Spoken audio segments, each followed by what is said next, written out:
Salut! N'oubliez pas de suivre la page Facebook de l'œil du volatile.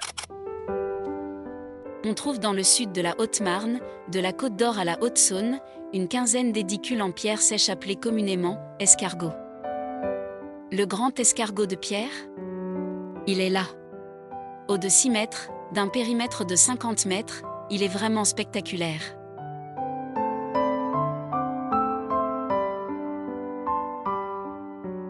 Issus de la tradition des labyrinthes buttes plus anciens, les escargots sont en forme de cône tronqué et supportent à leur périphérie des terrasses successives, ou plus généralement un chemin en spirale allant de la base au sommet.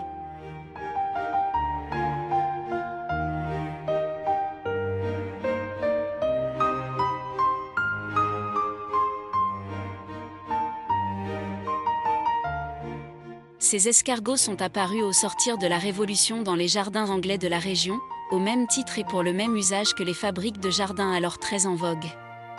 Ils se développeront dans le sud de la Haute-Marne pendant tout le XIXe siècle parallèlement à la mode des jardins anglais, avant de disparaître avec eux au début du siècle suivant, laissant progressivement la place à la mode des parcs paysagers, dans la région de Langres comme partout ailleurs. But de promenade à l'occasion de manifestations champêtres, religieuses ou profanes, les escargots sont des ornements originaux du patrimoine vernaculaire du pays de Langres, qui témoignent des goûts et des divertissements paysagers en usage à l'époque romantique.